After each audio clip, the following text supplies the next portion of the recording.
felizes. Estaremos estudando mais uma lição da Escola Dominical da Revista dos Adultos. Vamos estudar hoje a lição 6, que tem o título A Sutileza das Ideologias Contrárias à Família. O tema do trimestre é os ataques contra a Igreja de Cristo, a sutileza de Satanás nesses dias que antecedem a volta de Jesus Cristo. Revista comentada pelo pastor José Gonçalves. Então, dando prosseguimento ao nossa temática, no nosso estudo do trimestre, vamos falar aqui a respeito de outros ataques, que a família tem sofrido nesses últimos dias, como o tema do trimestre diz, antecedendo a volta de Cristo. Então, o inimigo está furioso e a gente vê que a cada dia, novas investidas vêm contra a igreja, vêm contra os princípios da palavra de Deus, vêm contra o povo de Deus. E percebemos que hoje a gente vai falar aqui sobre algumas ideologias que têm a intenção de desestruturar a família.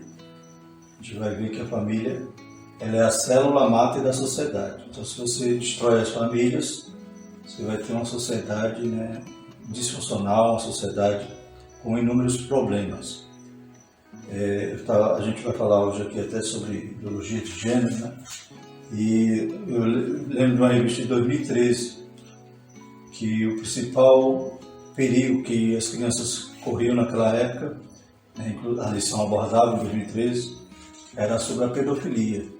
Só que hoje os ataques já se modernizaram, já tem outros ataques que vão realmente agora não só ser um ataque externo, ou um ataque que incorre com a violência, por exemplo, da pedofilia, mas é algo que vai na mente das crianças. Então vai agora atacar as ideias, Então são ideologias que atingem a mente, a formação das crianças. Então vamos estudar esse importante tema para ficarmos também alertas e fazermos a nossa parte como pais, como mães, Então a igreja ela tem a família, os pais têm importante papel para combater essa sutileza. Mais uma vez estamos aqui com nosso irmão Ivan, a paz do Senhor abençoado. A paz do Senhor, o evangelista Fernando. Mais uma vez vamos estudar mais uma aula juntos, para podermos contribuir com o reino, porque esse é o objetivo da igreja. Da minha parte, fico muito grato pela oportunidade que vos tem me dado de compartilhar junto com você a EBD. Amém. Graças a Deus, Sempre o irmão Evandro contribui com seus conhecimentos. Muito importante essa participação dele aqui nesses vídeos, De vez em quando ele está fazendo, a gente chama, dobradinha. É verdade. E eu fico feliz quando estou com o nosso amado irmão aqui, para podermos construir esse conhecimento, para que os irmãos também possam contribuir com algum comentário. No vídeo os irmãos podem perguntar, fazer perguntas, também apresentar as opiniões dos irmãos, e todo comentário é bem-vindo. E esse é um tema muito bom para que vocês possam não só assistir, mas comentar também, perguntar, tirar dúvidas, porque é a família que está em perigo. É perigo, Interessante aqui na imagem da lição, mostra ali o pai, a mãe, o filho, a filha, e o autor trouxe essa imagem de alguém cobrindo, Então, realmente a gente carece de toda a proteção, E o conhecimento é uma arma, Exatamente. E até porque, irmão Fernando, desde o princípio que o diabo quer destruir a família. Exato. Então, quando ele foi expulso lá no Éden, ele foi mexer com quem? Com a família. Isso. Primeira família constituída. Exatamente. Então, ele já era furioso. é uma coisa que desde o princípio que ele vem destruindo, porque sem família não existe sociedade. Isso. Então, esse conhecimento que a gente vai construir a partir da lição, a partir do comentarista, do tema que o comentarista aborda, e essa proteção, além do conhecimento, é claro que tem a proteção espiritual. Exatamente. Muita oração, muita dedicação ao estudo da palavra de Deus, a contribuição da igreja, mas a gente vai ver aqui que o principal é os pais, Os pais ele têm uma função fundamental nessa proteção à sua família. Junto com a igreja. Exato. A sutileza das ideologias contra a família, o textuário diz: E disse o Senhor Deus, não é bom que o homem esteja só. Far-lhe-ei uma adjutora que esteja como diante dele. Gênesis 2:18. A verdade prática, dentre os muitos perigos que a sociedade contemporânea enfrenta, estão aqueles de natureza ideológica que planejam destruir a família. Né? Então é terrível, né, esse ataque, pois, como já falamos, ele vai agora atingir as mentes, né, as ideologias que alguém crê, alguém acredita, quer viver de tal forma, mas quer incutir isso na cabeça de todas as crianças. Então, como é sutil essa investida do diabo que destrói mesmo. O texto bíblico se encontra em Gênesis 2:18 e 24. Nós vamos estar fazendo a leitura. Que diz assim: E disse o Senhor Deus, não é bom que o homem esteja só. Far-lhe uma adjuntora que esteja como diante dele. Havendo, pois, o Senhor Deus formado da terra todo o animal do campo e toda a ave dos céus, os trouxe a Adão, para este ver como lhes chamaria. E tudo o que Adão chamou a toda a alma vivente, isso foi o seu nome. E Adão após os nomes a todo o gado, e as aves dos céus, e a todo o animal do campo. Mas para o homem não se achava adjuntora que estivesse como diante dele. Então o Senhor Deus fez cair um sono pesado sobre Adão, e este adormeceu. E tomou uma das suas costelas e cerrou a carne em seu lugar. E da costela que o Senhor Deus tomou do homem, formou uma mulher, e trouxe-a a Adão. E disse Adão: Esta é agora osso dos meus ossos e carne da minha carne. Esta será chamada varoa, porquanto do varão foi formada. Portanto, deixará o varão o seu pai e a sua mãe, e apegar-se-á a sua mulher, e serão ambos uma carne. Amém. Os objetivos da nossa lição são abordar a família como um projeto especial de Deus, elencar os fundamentos da família cristã, esclarecer as sutilezas da nova configuração familiar e apontar os princípios bíblicos para uma família sólida. Então estaremos traindo esses objetivos de cada tópico da lição. A introdução da nossa lição diz o seguinte: nessa lição mostraremos que a família é um projeto de Deus e que há valores fundamentais sobre os quais ela está edificada. Tratamos aqui também dos perigos que rodam a família cristã.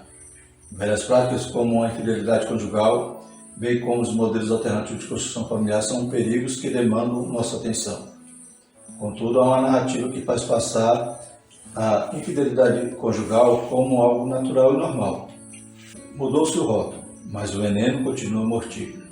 Por outro lado, os pais devem ter cuidado a respeito das novas distorções da sexualidade, como a teoria do gender que vigiemos. Então, na introdução nos traz essa condição que Deus nos deixa um padrão, nos deixa fundamentos para que a família funcione.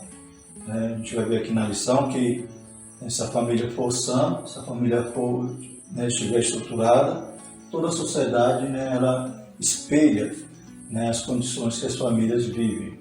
Ou vemos também que o contrário também é real. Se a família estiver disfuncional, a sociedade também vai sofrer com isso. E um ponto aqui na introdução, irmão Fernando, que me chamou a atenção aqui é essa teoria genderqueer. Essa teoria genderqueer, ela é um gênero que não está relacionado apenas à identidade masculina ou feminina. Ou seja, isso traz confusão para os nossos filhos, netos, nos dias atuais. Por quê?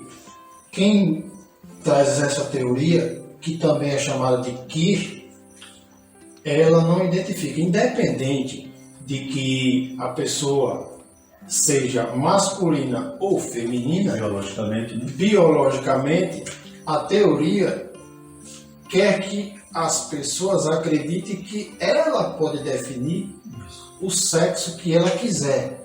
E não é dessa forma. O nosso Criador foi bem claro, é bem claro, a Bíblia lá é bem clara. Lá em Gênesis capítulo 1, versículo 27.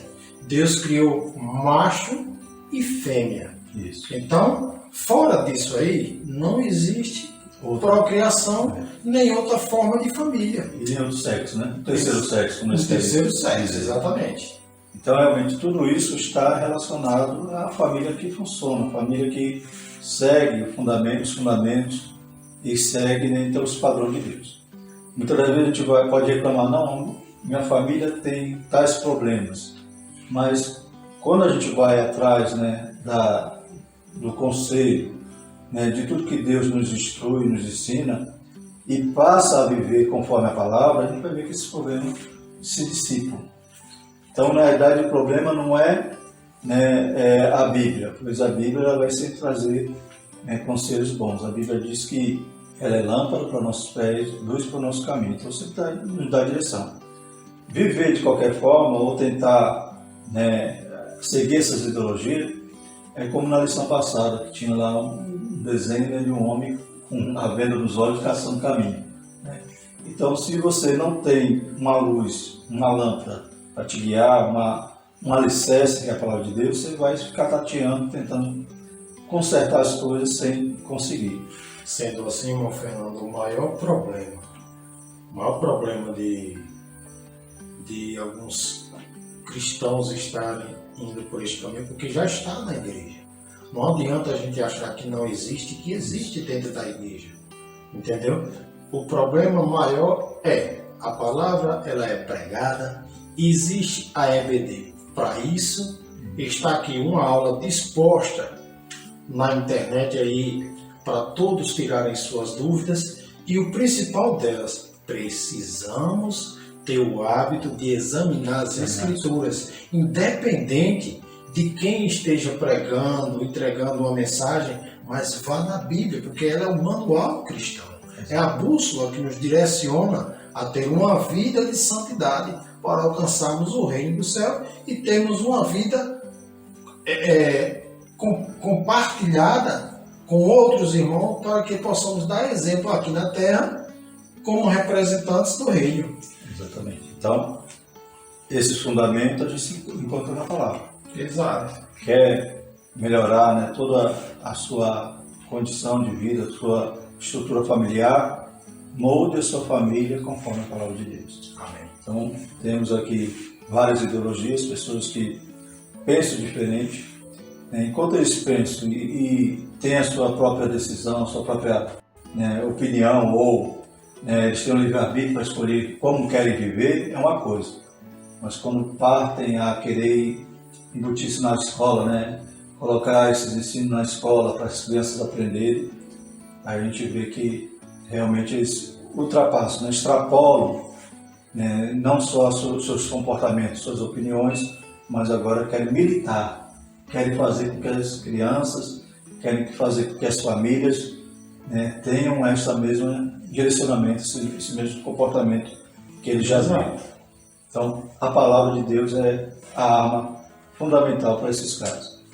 Primeiro tópico da nossa lição: família, projeto de Deus. O subtópico diz: uma instituição divina. Partindo daí só do subtópico, a gente vê que a família foi projetada por Deus, criada por Deus. E diz: quando consultado pelos fariseus sobre a questão do divórcio, Jesus respondeu: portanto, o que Deus ajuntou, não separe o homem. Mateus 19:6b. Ao dizer que ninguém separasse o que Deus havia ajuntado, nosso Senhor se referia à constituição familiar. E mais, essa fala, Jesus reconheceu que a família é uma instituição divina. Foi Deus e não o homem que a criou. A família, portanto, é criação de Deus. Esse fato mostra a importância que a família tem no projeto de Deus para a humanidade. E neste projeto ele inclui a família. Ele tem um plano para a igreja. E nele, Deus também inclui a família. Em Marcos, capítulo 10, versículo de número 8, Deus também cita essa mesma afirmativa. O que Deus ajunta, o homem não separa. O que é que Deus, quando fala o que ele ajuntou, não separa o homem? Ainda que o Poder Judiciário venha ter criado novas facilidades, né? Os ataques, desde o princípio vem, mas a família permaneceu, como também a igreja junto com a família, que a igreja é a maior família, tem prevalecido pelos séculos e por séculos milênios. E até aqui, diante dessas sutilezas satânicas, ele jamais vai conseguir nos derrubar. Amém. As portas do inferno não prevalecerão contra a igreja. Exato. E em Efésios 2 diz que nós somos a família de Deus. Agora é interessante aqui também que, tirando uma dúvida que alguns tentam interpretar, distorcer, né, a palavra de Deus nessa questão de o que Deus ajuntou não separe o homem. Aí tem alguns que querem separar das esposas dizendo, não, esse casamento não foi Deus que fez, não. Mas aqui está dizendo o quê? Que a instituição Deus criou. Então o homem pode ficar se separando e inventando desculpa, colocando até culpa, dizer que não foi Deus que juntou. Não, você está casado, né? Agora vá até o fim, né? A Bíblia diz que nós não podemos ser infiéis com a mulher da nossa mocidade. Né? Exatamente. Não adianta você falar, não, eu casei quando não era crente. É a família, é constituído, é algo que Deus, né, constituiu, e Deus não quer que essa família se desmanche de forma alguma. Então tem que vigiar para não querer distorcer a palavra, para deixar a esposa. Então o casamento é algo que, como a gente vê aqui também no subsídio aqui do plano de aula, né, os fundamentos do casamento é a monogamia, heterossexualidade e sororidade. Exatamente. Então, um homem e uma mulher, sexos opostos e indissolutos. Exato. E a definição de casamento na Constituição Federal é assim. O casamento é a comunhão plena de vida com direitos iguais para os cônjuges, obedecendo a regra constitucional segundo a qual os direitos e deveres referentes à sociedade conjugal são exercidos igualmente pelo homem e pela mulher. Isso. Até na Constituição Federal, Deus induziu e colocou na cabeça do homem que deve ser homem e mulher, macho e fêmea. Fora do criacionismo, não é casamento. É que as leis, né, sempre na sua base, herdam, né, um direcionamento bíblico. Né? Elas iniciam a partir do porta-muitos princípios da Bíblia. Depois que os homens vão mudando, né? Embora essa questão que você falou da Constituição da Família na Constituição Federal não mudou. A gente vai ver aqui que houve algumas alterações legitimando ou autorizando casamentos de pessoas do mesmo sexo, mas não na lei. Exato. Foi no judiciário. Exatamente. E atropelou aí um poder, né, o legislativo, aquele que foi eleito por nossos representantes, ou seja, a gente escolhe representante, elege, buscando eleger aqueles que vão defender os princípios, só que aí vem o judiciário e passa o rolo compressor. Bagunça tudo. E não respeita nem os nossos representantes que foram eleitos. Exatamente. Irmão Fernando, deixa eu te fazer uma pergunta. Sim. Definição de família. Me dê aí uma definição de família. Família, conforme a Bíblia, né, é pai, mãe e filhos. Exato. Essa é a estrutura familiar, né? Quando houver filho, né? Por exemplo, tem casal que não pode ter filho, mesmo assim ainda adota, né? Ainda tem os filhos do coração, né? Isso. Então, essa estrutura, né, quando a gente lê também no livro de apoio, demonstra que todas as culturas, todas as sociedades antigas eram baseadas nas famílias. Inclusive a família formava clãs muito maiores que hoje, né? Hoje a gente falou de pai, mãe e filhos. Mas antigamente a família era pai, mãe, filho, sobrinho, né? Então o filho mais velho era aquele que comandava os irmãos mais novos, tinha, né, então toda aquela quantidade de pessoas que formavam até um clã, né? E era uma gama de filhos, né, grande? Um exemplo dos muitos filhos, né? Nós temos Jacó, que foi 13, não foi? Isso. Quem foi que teve 70? Né? Como é o nome que matou os 70 Gideão, né? Gideão teve 70 filhos, né, mano? Isso. Hoje só querem ter um ou dois.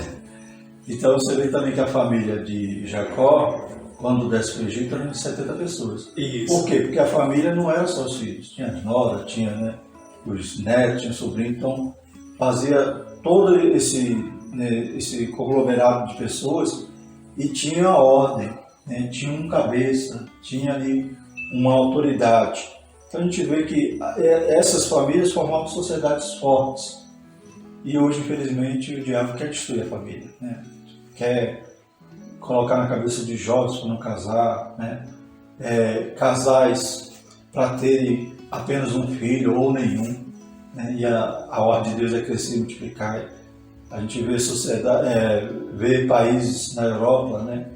Vilas na Europa que já se acabaram, né? Cidades que têm poucas pessoas ali naturais. Por quê? Porque não multiplicaram, não reproduziram, né? Os membros daquela sociedade envelheceram, né? São uma carga hoje para a previdência social daqueles países e não tem jovem para produzir, porque deixaram de, né?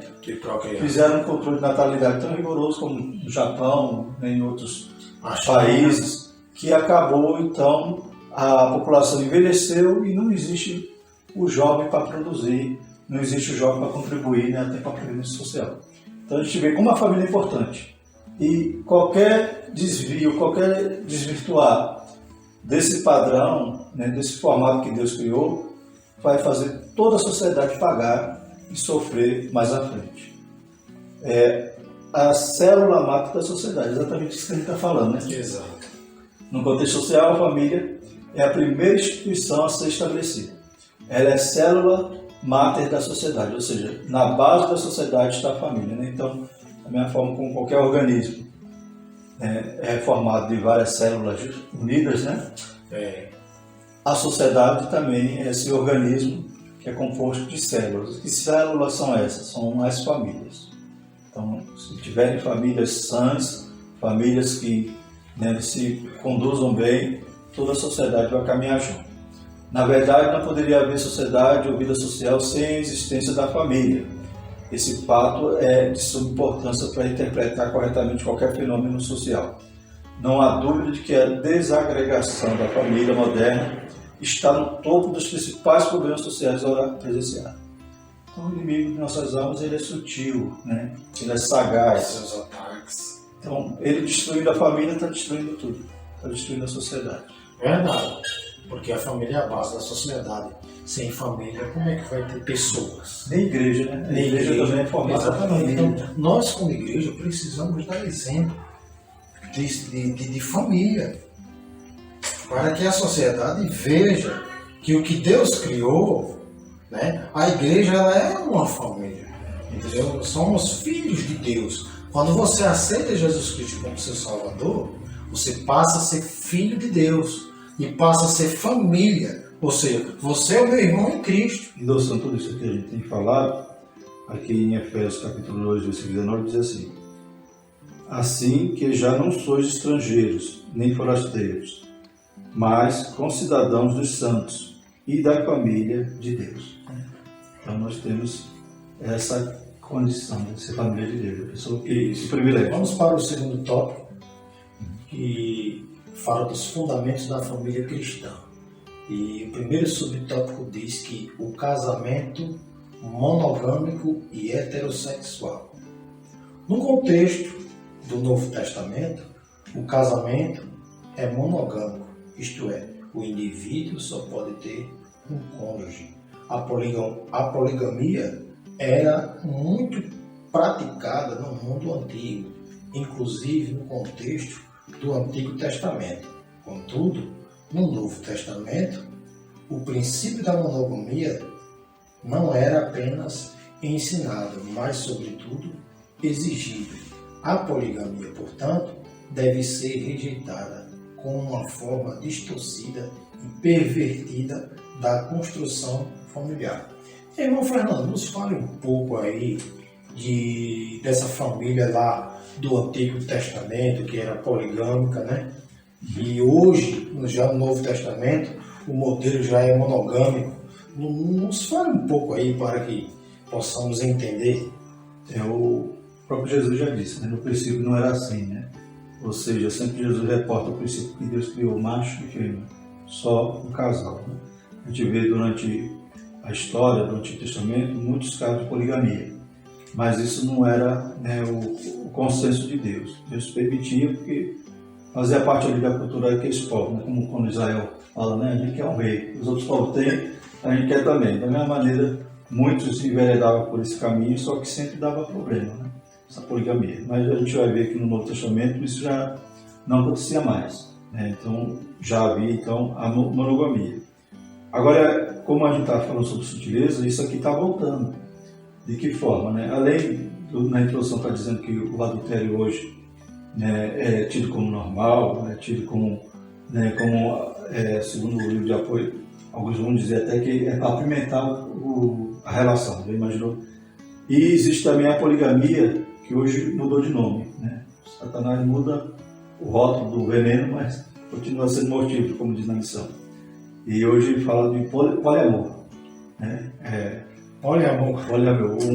Um homem com 2 mulheres, ou 3 mulheres com 2 homens, é uma bagunça. Será que isso aí vai gerar uma sociedade boa? Não. Né? Se completamente distorcido, completamente fora do padrão bíblico. Então, havia poligamia sim no Antigo Testamento, mas isso é cultural dos orientais, né? Isso não era o padrão que Deus criou. Então, irmão Fernando, com o passar dos tempos, Deus foi ajustando, não é isso? Isso. Foi trazendo novos conceitos. Jesus sempre diz, né? No princípio não era assim. Isso. Então, Jesus já deixa claro. Dando continuidade a esse tópico, da mesma forma, o casamento bíblico é heterossexual, isto é, constituído por um homem e uma mulher. Quando Deus criou o primeiro casal, o chamou de macho e fêmea. Gênesis 1, 27. Por isso Jesus disse que Deus criou homem e mulher. Mateus 19, 14. Isso mostra que o gênero é baseado no sexo biológico. Não há um terceiro sexo.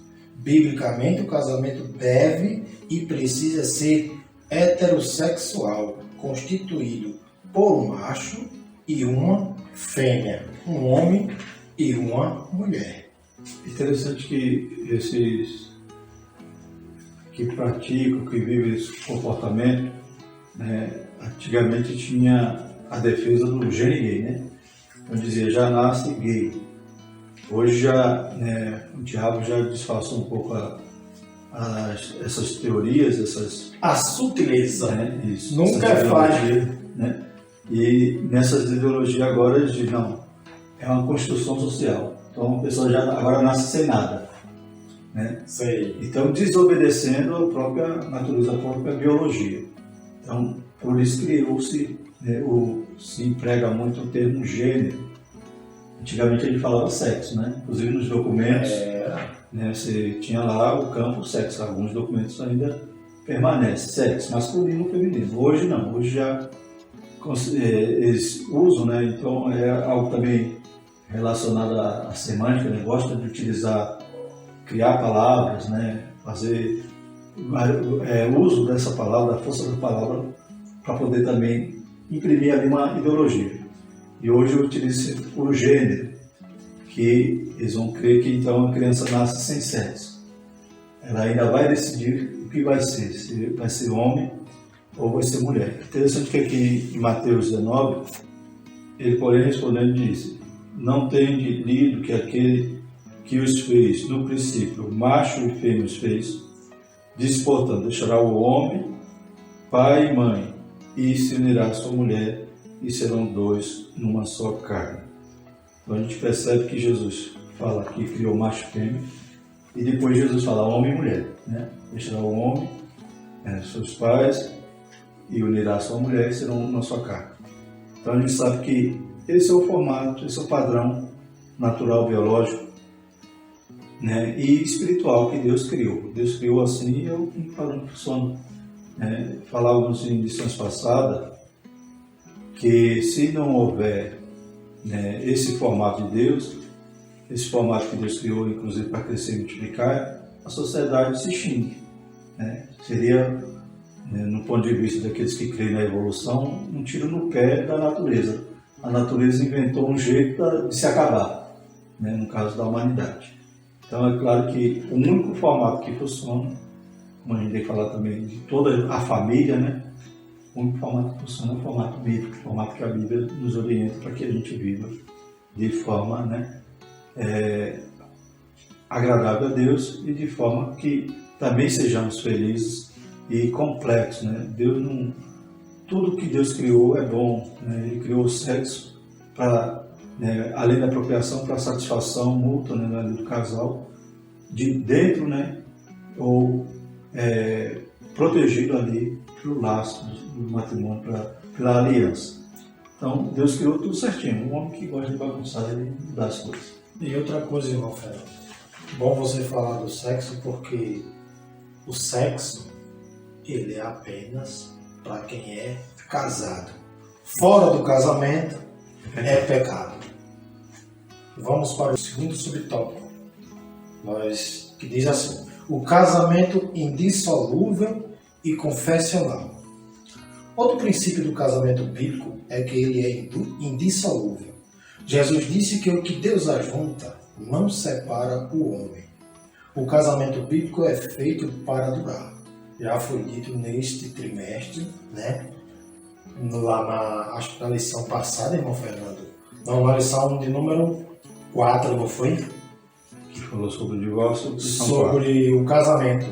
É a lição 4. Sobre o divórcio. A sutileza da normalização. Isso.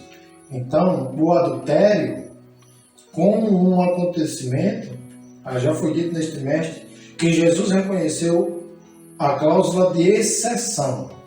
O adultério como um acontecimento que pode pôr fim ao casamento. Está escrito em Mateus 19:9. Nos explica aí esse trechinho aí, irmão Fernando, essa exceção para o divórcio, né, que está sendo citado aqui na lição. Pronto. Então a gente vê também que além dessa exceção, né, ainda há mais abaixo, né, falando sobre a questão do abandono, né, esses são temas que a gente estudou nessa lição 4.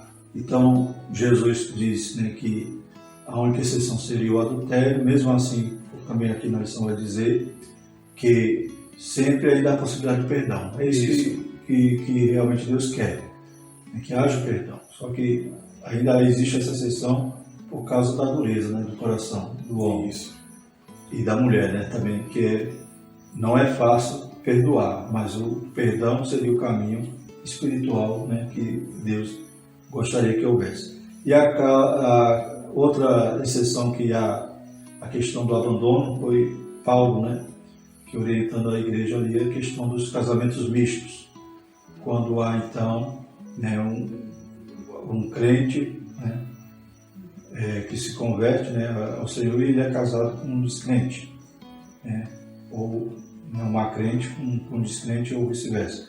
E acontece que aquele descrente decide abandonar. Então, essa que foi abandonada ou foi abandonado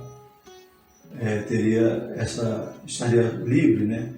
Não estaria sujeito à servidão. Então, conforme a nossa declaração de fé, interpreta aqui que a pessoa poderia casar novamente.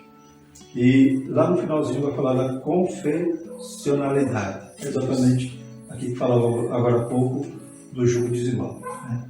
Então é importante que o casamento cristão também obedeça a essa questão da confessionalidade, ou seja, ambos confessarem a mesma fé, né? Estarem, né, no mesmo jugo, para que não haja todo aquele, como acontece muitas das vezes, a moça ou o moço falando: não, eu vou ganhar para Jesus, acaba se perdendo, né? Acaba aquele que está no mundo ganhando a pessoa para o mundo. Então é o risco que muitos correm e pagam o preço caro, né? Isso. Então, resumindo esse segundo tópico, né, o casamento ele é uma monogamia heterossexual e indissolúvel. São fundamentais da família cristã. Então vamos para o terceiro tópico, que diz assim: a sutileza da nova configuração familiar. E o subtópico fala casamento entre pessoas do mesmo sexo. Em maio de 2011, o STF reconheceu a união homoafetiva como núcleo familiar, como qualquer outro. Isso porque não havia e nem há uma lei aprovada no Congresso Nacional que legisle sobre esse assunto. A partir do entendimento firmado pelo STF em maio de 2011, o STF determinou em outubro daquele ano que o mesmo reconhecimento se aplicava para os casamentos. No caso, o casamento com pessoas do mesmo sexo. Para evitar a falta de reconhecimento nos cartórios, o Conselho Nacional de Justiça publicou uma resolução em que regulamentava os trâmites e proibia os cartórios de recusar a celebração de casamento civil e conversão da união estável em casamento entre pessoas do mesmo sexo. Nos explica aí essa questão aí, dessa nova que o STF criou em 2011 e ordenou que o Conselho Nacional de Justiça obrigasse os cartórios, porque eu ouvi, Fernando, na época até pastores que, como juízes, emitirem notas para cartórios que não realizassem o casamento, porque não era somente um princípio divino, não era uma questão bíblica, era uma questão de encontro à Constituição Federal, que é elaborada, né, que o casamento deve ser entre um homem e uma mulher. Nos explica aí a respeito dessa situação aí judiciária do STF. Então, na verdade não é lei, né? Porque não existe lei, como está na nossa lição. É o quê? São súmulas, né? São algumas ações que são julgadas e deram esse direito, né? E, inclusive, fez com que o Conselho Nacional de Justiça disciplinasse ali os cartórios para não recusarem, né? Para aceitar esse tipo de união, esse tipo de casamento. E, como a gente já falou, né, infelizmente não foi o legislativo que criou uma lei. Então, está sendo, hoje é aprovada, liberada, graças ao poder do judiciário, e não da lei. Porque não existe lei, nem na Constituição é assim. A gente vê que a questão da sutileza aqui, nesse ponto, é exatamente essa configuração. E hoje, infelizmente, esse mês, ou melhor, mês passado, né, em julho, a gente viu uma igreja de um pastor que era, né, um apologeta, que defendia a fé, e agora ele declarou que a igreja dele é afirmativa, né, ou inclusiva. Ele passou, então, a acreditar agora que o homossexualismo é pecado. Então, a sutileza é exatamente essa, né? É normalizar, né? É dizer, não, está tudo certo, é legal, então é moral. A gente viu também em lições passadas que nem tudo que é legal é moral. A pessoa ter a sua opinião, ter o seu comportamento, a sua forma de viver, cada um é livre, cada um tem o seu livre-arbítrio. Só que nós temos também a liberdade de opinião e de fé, né? de confissão de fé, ou seja, nós podemos também expor o que a Bíblia diz, e não só nessa questão de ter essa liberdade, mas de amar mesmo aqueles que estão vivendo, né, de forma distorcida ou de forma que, né, se distancia do padrão da palavra de Deus, porque a gente quer que todos vão morar no céu, né? Então, a gente tem essa liberdade, por enquanto, e de pregar a palavra, pregar a verdade. E na Bíblia diz que no céu, né, não entra pecado. não é só o homossexual que não entra, é o adulto que não entra, é o político corrupto que não entra, é o bandido, é o traficante, é também o mentiroso, é o egoísta, é o invejoso. Então a gente vê que, né, nem se compara pecado com pecado, porque tudo é pecado, não diz pecadinho, pecadão, e nem também queremos que se percam, né? Como Jesus disse, né? Que não quer que ninguém se perca. Então, mas a gente não pode achar normal, a gente tem que pregar a verdade, a gente pode também pegar a igreja e mudar ao gosto do freguês. Verdade. A igreja não é para ser à la carte e nem a palavra de Deus é para ser, né, servida em porções, né? Você quer o quê? Bênção, né? Ou quer, né, a verdade? Então, a gente tem que falar a verdade, pregar a verdade e viver a verdade. Essa nova configuração familiar dada pela justiça brasileira provocou reações entre os cristãos, principalmente os evangélicos. Ora, entendemos que a família é formada por homem e mulher, conforme definido na Bíblia, e não entre duas pessoas do mesmo sexo. O próprio Jesus afirmou que, no princípio, Deus fez macho e fêmea, constantemente batendo aí em Mateus 19:4.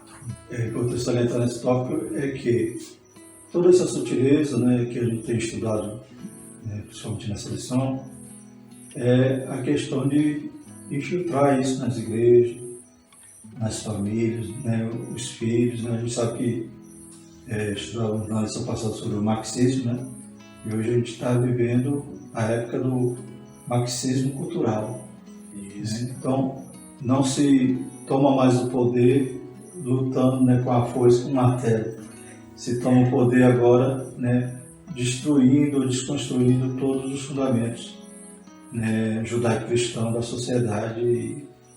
E um deles é essa questão da sexualidade, essa questão do casamento, essa questão que a gente vai falar agora sobre os filhos, né, sobre as crianças.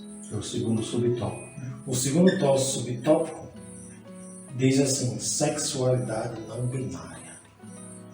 Uma pessoa não binária é aquela que não se percebe como pertencendo a um único gênero.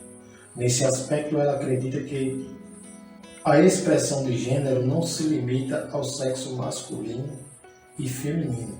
Essa pessoa é genderqueer. Assim, uma pessoa não binária pode achar que não é homem ou mulher. Nesse caso, teria uma ausência de gênero. Ou ainda pode achar que é as duas coisas ao mesmo tempo. Isso significa que, mesmo tendo o órgão genital de determinado sexo, ou seja, masculino ou feminino, não se reconhece dentro desse gênero.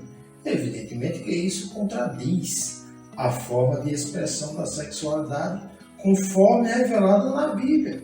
Levítico 18:22 é também uma negação das leis biológicas que definem os sexos masculino e femininos. Então nós temos aqui um assunto bem complexo aqui de entendimento ideológico e também uma grande sutileza, porque além da Bíblia falar que Deus criou homem e mulher, macho e fêmea, a biologia também define os sexos como masculino e feminino.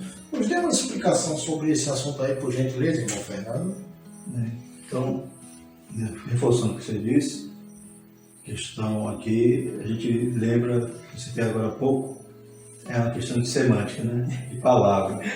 Você vê que eles usam a palavra para poder induzir a ideologia. Então, uma pessoa pode nascer sem gênero, mas não pode nascer sem sexo. Pois é, né? A própria biologia então, já diz. Usa-se, né? Pega emprestada essa palavrinha gênero, né? Para quê? Para poder justificar uma ideologia. Então, a pessoa nascer sem gênero. Então, se a gente esquecesse essa palavra gênero, vamos falar de sexo. Aí, eles poderiam dizer isso? Não. Alguém nasceu sem sexo. Nasceu sem os órgãos sexuais, sem toda a estrutura, sem, né, toda a biologia, né, os hormônios.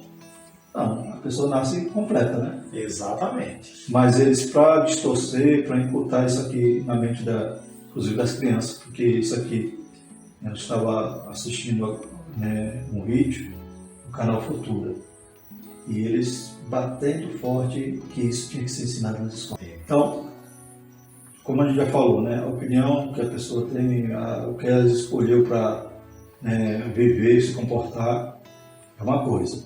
Agora, quando essa ideologia quer atingir a escola, né, então a escola não é para doutrinar a criança, a escola é para ensinar, é para formar um cidadão, e não essa área tem que ser dos pais. Né? Isso. E Essa área de educação aí, religiosa e educação sexual, nossa.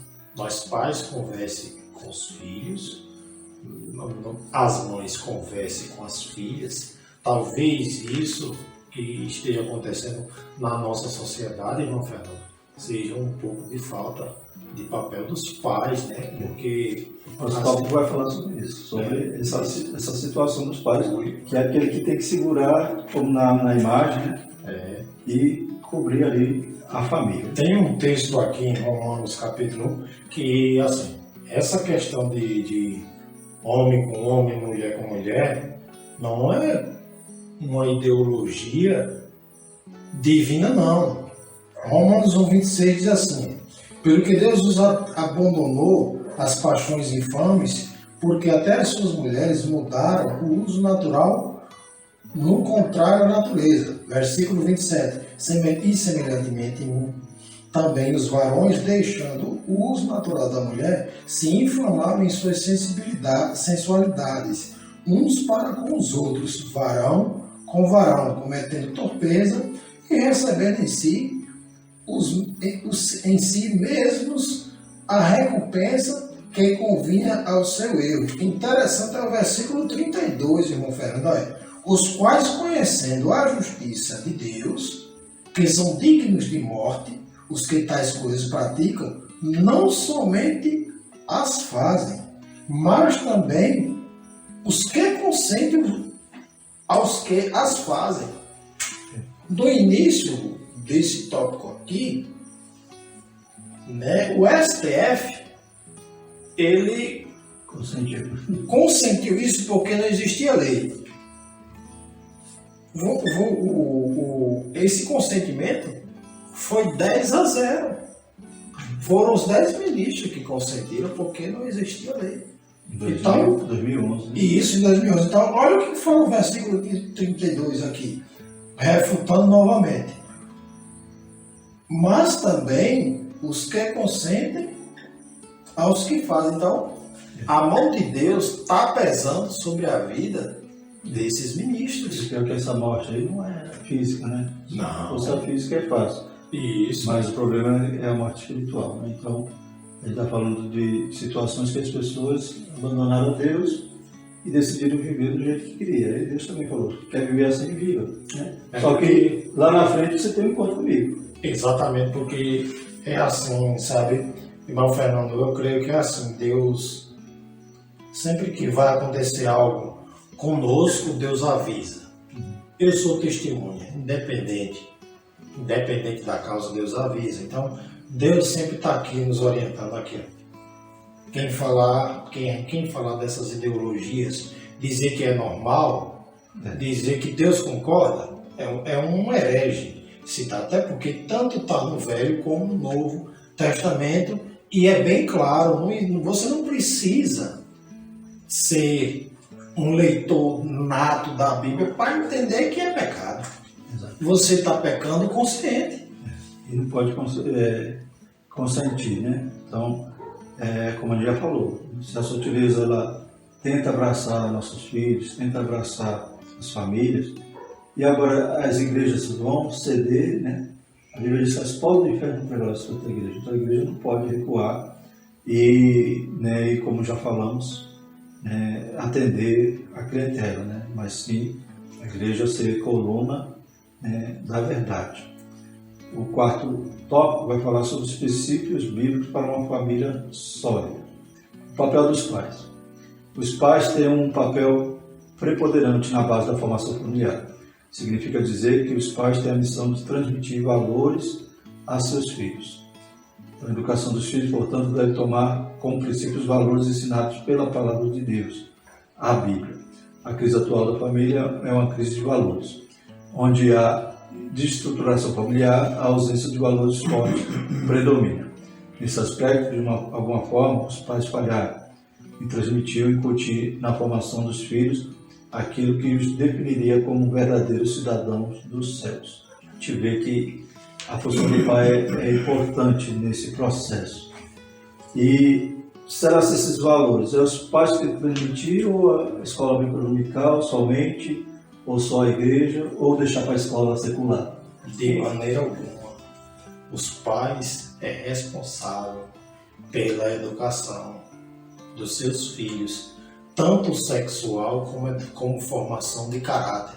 Nós, irmão Fernando, nossos pais, somos espelho para os nossos filhos. Se a gente não ensinar eles, o mundo ensina de uma forma, como a gente está estudando aqui, totalmente distorcida. Principalmente nós que somos evangélicos, precisamos trazer ensinamentos aos nossos filhos com base bíblica. Não conforme a gente quer, mas conforme Deus quer que a gente crie. Qual é o pai que quer criar um filho fora da igreja? Ninguém, né? E a Bíblia diz que ensina o filho o caminho que deve andar, para que na sua velhice ele não se desvie. O meu papel, irmão Fernando, o seu papel é de educarmos os nossos filhos em todas as áreas. Não podemos, nós estamos vivendo em uma sociedade moderna, onde Satanás está usando suas sutilezas em diversas áreas. Nós precisamos vigiarmos e começar a investir nos nossos filhos, conversar mais. Hoje os filhos, principalmente as pessoas principalmente as famílias que têm um status de alto padrão, eles estão substituindo a sua presença, a sua conversa, o seu diálogo com seus filhos por eletrônicos, videogames, celulares caros. Isso aí é uma porta gigantesca para que venha essas ideologias que o inimigo sutilmente tem implantado na nossa sociedade atual. Exatamente. Então, essa identidade, esses princípios, né, os pais têm que transmitir para os filhos. É uma herança. Exatamente. Antigamente a gente via algum relato, uma mãe que era empregada doméstica, né? E normalmente ela se orgulhava de dizer assim: eu deixei uma herança para o meu filho, eu deixei ele formado, né? Ele fez uma faculdade. E os pais, né, cristãos, ele tem que deixar um legado. Exato. Tem que deixar princípios para os filhos, porque senão ele é influenciado pelo mundo. Hoje temos influências, né, na internet, um bando de terríveis lá que pinta cabelo de roxo e começa a enganar as crianças e ensinar tanta coisa errada, né? E, na ausência dos pais tem o meio eletrônico que vai distorcer tudo. Irmão Fernando, eu não era evangélico, né? Só vim ser evangélico depois que me acidentei, mas eu participava. Quem ensinava, quem educava meu filho, a parte de escola, tudo era eu sempre estava para ele, entendeu? A gente trabalhava, tanto eu como a mãe dele, mas eu sempre estava ensinando a ele os melhores caminhos, entendeu? Hoje a gente não tem mais contato, mas o melhor caminho a ser ensinado é pelos princípios divinos, porque os princípios divinos são aqueles mais sucintos para termos um filho ou filhos santos para o reino. Porque o que eu, mas o Senhor está fazendo aqui, mais tarde, serão nossos filhos, nossos netos, né? E assim vai a geração. A gente tem que deixar essa herança para eles. Isso. Então, por último, o papel da igreja, né? Então, é fundamental para combater. Né? O autor aqui, como traz a lição, ele dá a problemática, né? E dá as soluções. Solução 1, os pais, né? Solução 2, o papel da igreja. Então, alguém já disse que as famílias fortes fazem a igreja forte. Então, a igreja, ela tem que ter também essa preocupação, né? E como é que estão sendo formadas as famílias. Então, família é o combustível da igreja. Então, tem que estar olhando para as famílias e conduzindo elas para que a igreja seja forte. Igrejas fortes fazem famílias igualmente fortes. Na verdade, a igreja que é uma extensão da familiar bem mais ampla, né? Então, a família é formada por várias, já que é constituída de várias famílias. É uma entidade terapêutica porque também cura, né? Ela serve para curar as famílias que estão com problema. Então, a igreja tem que estar cuidando das famílias dessa forma, um hospital, um pronto-socorro. É a missão da igreja também curar uma sociedade doente. Então, curando as famílias, curando a célula, né? Eu estou matando o câncer, né? Exatamente. Então, cuidando da sociedade. E por último aqui, uma família cristã, sadia, tem na igreja uma forte base espiritual. A igreja não pode ser também só apenas eventos, né? Uma igreja que vamos assistir hoje, né? Quem é o cantor famoso de hoje? Quem é o pregador, né, midiático que vai estar hoje lá se apresentando? A igreja ela tem que ser pronto-socorro e ela tem que ser uma base espiritual forte para que as famílias possam se agregar, né? Se abrigar nela. Exatamente. Então a igreja faz parte da sua vida e significa que uma família forte faz parte ativamente da igreja.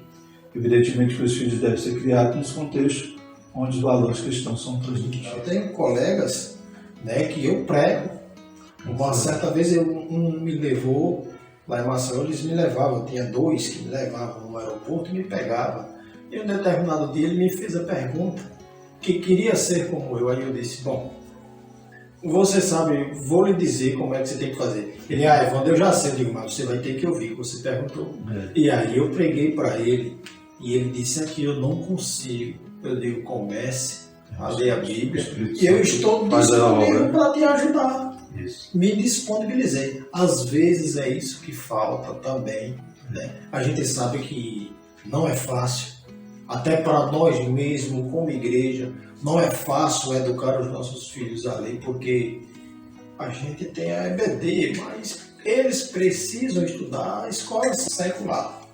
Então o que é que acontece? Lá na escola secular, eles aí chega na EBD e a gente precisa, como pais, avós, tios, inserir isso na mente deles. A EBD, trazer Bíblia, ensiná-los, né, fazer com que eles criem o hábito, irmão Fernando, de ler Bíblia, entendeu? E assim, precisamos ser espelho. Alguns pais negligenciam, entendeu? Negligenciam mesmo, porque eu já vi. Lá em Maceió eu vi muito, vai lá, professor, eduque. Não pode. Até no EBD, né? Exatamente. Não ensino específicos em casa, que a igreja conserte, né, o filho. Partir aqui para a nossa conclusão. Chegamos ao final de mais uma lição bíblica, vimos que a família está sob ataque. Desvios sutis procuram desconstruir o projeto da família tradicional. Velhas práticas, como a do adultério, estão sendo vendidas para as famílias como normal e até mesmo necessário para turbinar o relacionamento. Um engodo do diabo. Nesse contexto de desconstrução familiar, os pais devem mais do que nunca afirmar e inculcar nos filhos os valores da fé que uma vez foi entregue aos santos. Então, louvamos a Deus por essa lição. A próxima lição é a sutileza da relativização da Bíblia, né? Outro tema importante.